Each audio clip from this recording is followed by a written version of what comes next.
But then there's this other side of the market, which some of the academicians now are starting to discuss, where you can make just as much of a profit by selling a much lower priced good, but in a much greater volume.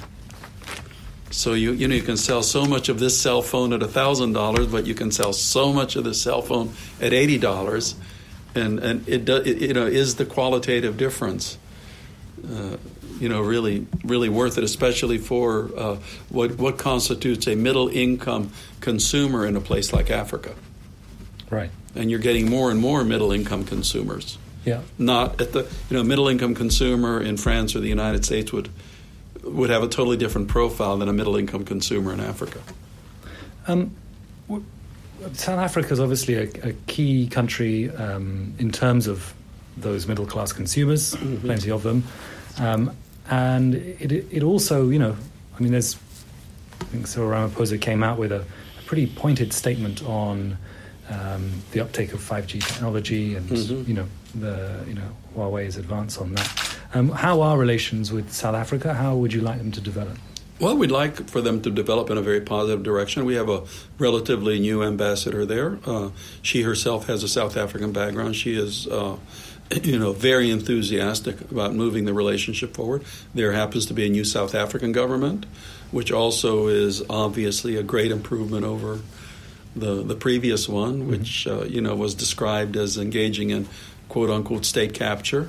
It's the new South African government obviously has some very difficult policy choices to make, and they have their own political constraints, which is true for any government in a democracy that is responsible to its voters. So they're having to develop these policies, and everybody wishes them well, because I believe that there's, I can't remember if it's 600 or 800 American companies engaged in South Africa, hiring something like 250,000 people, it's a vast U.S. presence there. Yeah. Another country which you know very well, Ethiopia. Yeah. There's been talks on the status of how fast to fill the dam. Broadly, how do you feel those talks are progressing? Well, obviously they're progressing very positively. I left yesterday, but I understand that there was a positive announcement made. Yeah. Sometimes people say the United States doesn't care that much about Africa, but there is one issue where President Trump himself became engaged, brought the parties to the White House, which seems to have made a significant difference, to unblocking what had been very much blocked through ongoing negotiations. The Ethiopians and the Egyptians and obviously the Sudanese have critically important roles to play with these discussions, and it's a critically important issue for all three countries. So I am delighted, if this comes to a successful conclusion, because it's important for all of them, but for the region as well. And more broadly on Abi's own beginnings, and the I think the obvious difficulties of holding an election in the current tension. How do you expect events to unfold? How can they be assisted as a country? I have to admit that I am not objective about Ethiopia. I had very honest of you to say so. I had 2 tours there. First time was under the dictator Mengistu, the Marxist dictator. Mm-hmm. And at the time, I think the United States had worse relations with Ethiopia than with any other country, maybe even including, at that time, Albania and North Korea. Right. Then I go back as ambassador later, and I see the tremendous changes that have been made. And it was a half step, because the Meles administration never could go the full step that Prime Minister Abiy has gone, just from their own ideology, their own background. They just weren't capable of that. Now you have a dynamic leader who wants to totally flip so many fundamental Ethiopian systems in a different direction, to go towards the free market, to go towards true institutional rule instead of, people making institutions count and make them democratic institutions. Have a truly democratic society with people focused on the nation instead of their what the federal ethnic federalism had done. So there are so many dramatic changes going on all at the same time, which would make it would be almost impossible to do that without some friction. Because, I compare Ethiopia to a kettle that has been boiling. And it's an open question. Academic missions can talk about it. Has it been boiling for decades or centuries, or maybe even for millennia? So there was a lot of steam built up under that lid. So the question is, how do you take the lid off to let enough steam go out without it, burning you? And so obviously you're going to have, especially where the ethnic groups come into contact with each other. We have a magnificent country, which is an example of ethnic groups that have historical, hostilities working magnificently together. That's Switzerland. Right. But in Switzerland, they divide riches. In a place like Ethiopia, you're still dividing poverty.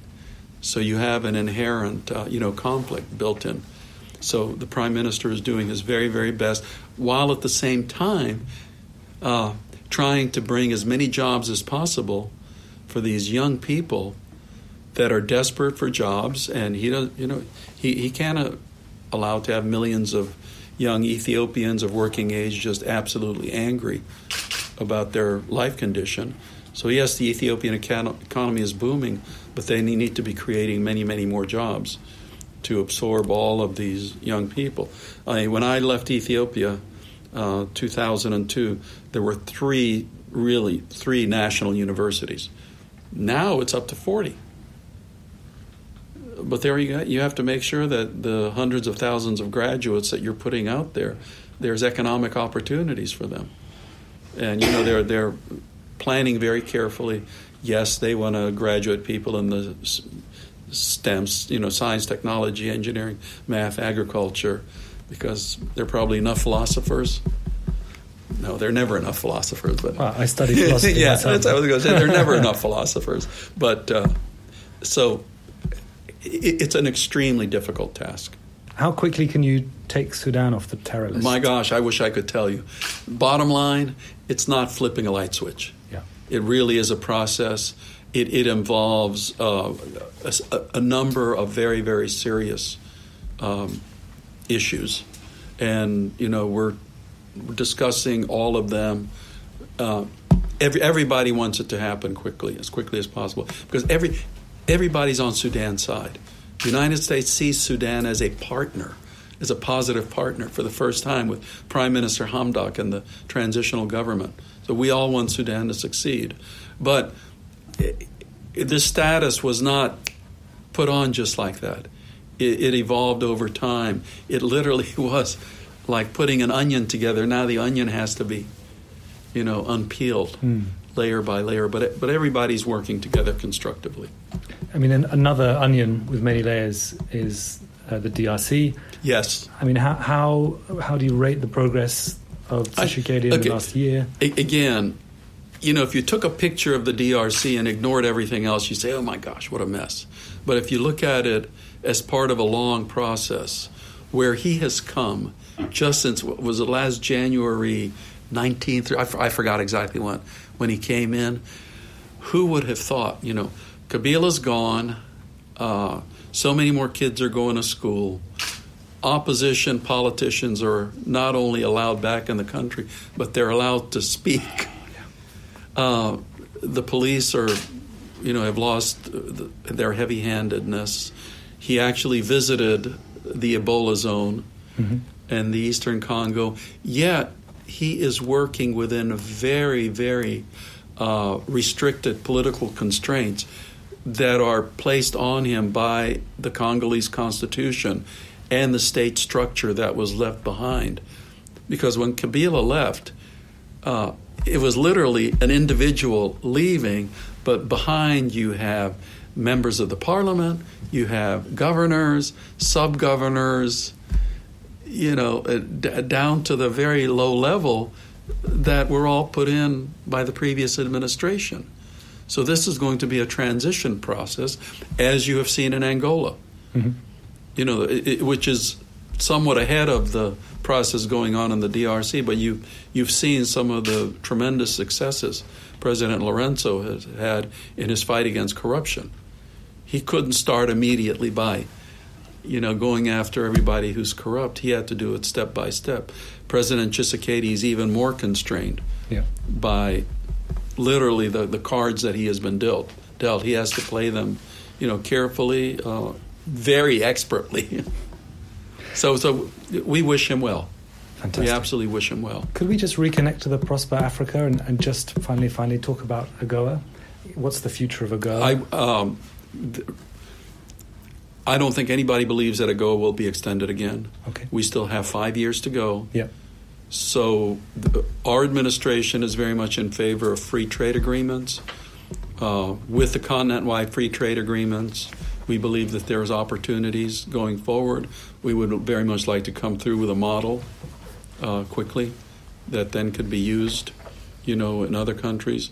But we'll see. But the AGOA conferences, I went to the one this past year, next year, that is one of the major topics of conversation, is what will be the post-AGOA world for Africa and for the United States. I mean, when AGOA was made, it was almost before the internet. Sure. I mean, how much has the global economy changed since AGOA came in? Our thanks to Tibor Nagy, and thanks to you for listening. If you're still listening, even now, you probably value what we do.